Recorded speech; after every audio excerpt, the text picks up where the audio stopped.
G'day nerds, my name's Deki and I'm sure this isn't a secret to anybody, but I love Brighter Shores so far. However, the game isn't infallible and I'm not going to sit here simping for it and say it's got no flaws. So, let's talk about everything that's wrong with Brighter Shores so far. Firstly, potions. I'm not talking about combat potions, those are fine. I'm talking specifically about XP potion. It's really annoying having these extremely well laid out gathering areas where you have the perfect amount of 24 resources in your inventory once you've finished a run, and you're just always short one because your pot is in your inventory. Then you gotta craft whatever you've gathered, and you can't craft 24 of those things. You can only craft 22 because most things require 2 free slots.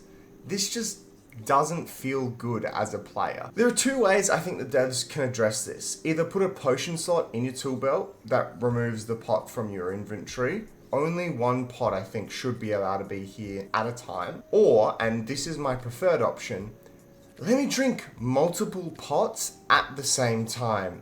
So as well as the drink option, there's a drink all button. That way all the pots in your inventory are used, freeing up that slot, and you don't have to deal with that annoying piece of shit, fucking frustrating 2-minute pot timer that always seems to just run out as you're fucking felling that last tree. And you're like, oh, goddamn, there goes 8 extra XP. It's really annoying. Next, can we have a quartermaster in every zone? I get alchemy, carpentry, stonemasonry, all being zone specific, that's fine, that's no issue. But gear drops from all acts, especially in Act 3, feels really fucking odd to TP back to Hopeport and then sell your gear there just to TP back to the mines and make more. Okay, this is a massive gripe of mine. This game needs clearer weapon stats. What's my max hit? What's my attack speed? What does 59 strength mean? Is this my max hit? Is this what the enemy is reducing with their flat armor? All questions I cannot answer because for some reason I've not been told. If it's told once throughout the tutorial and I've missed it, I'm sorry, that's just not good enough. Don't punish players for wanting to skip reading the tutorial. Just give us clearer stats. Whew. Are you guys enjoying watching me have a mentee be on camera in real time in 4K? I hope this isn't 4K, it's 1080p, but that's fine. I hope you are. If you are, drop a like and a sub. It really helps me, lets me know what you guys are enjoying, what you're not liking, and comment below, let me know what you think Brighter Shores can improve on. Let's get back to it. Our Guardians seem really lame. Like, why would anyone ever pick a Guardian over a Hammer Mage or a Cryo Knight? It's like picking vanilla when like chocolate chip and fucking boysenberry are right there. I don't know why I picked boysenberry. It's such a mid flavor.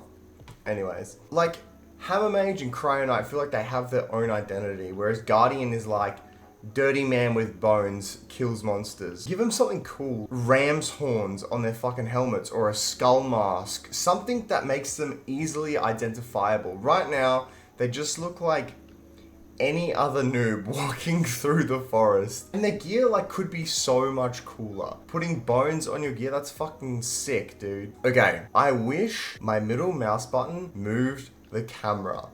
This is something old school RuneScape players will get immediately and immediately get frustrated with it and never learn. When I'm swapping between Brighter Shores and RuneScape, I immediately start running off to fucking Narnia in RuneScape. Like, I get that you're your own game, but like, you have to acknowledge that I'm gonna play this game and RuneScape at the same time. What most of us probably fucking are. So just make the controls like congruent with each other. Do you know what I mean? I know you're not RuneScape. I'm not asking you to be RuneScape. I know we're playing a different fucking game. I know you're not intending to be RuneScape. But just because you make the controls the same doesn't mean you're RuneScape. It just means I get to turn my brain off clicking logs on 2 different games. That would be muy bien. Alright, why the fuck is a level 1 purple better than a level 20 blue? If it's not, can we please have like the stats adjusted to reflect this? Seeing a piece of gear you got when you just started a zone feels super unrewarding when you just got lucky, and you can't replace it with something that you've been grinding for 3 or 4 hours at this point. It just feels like the grinding you've just done is a massive waste of time. Make chefing useful.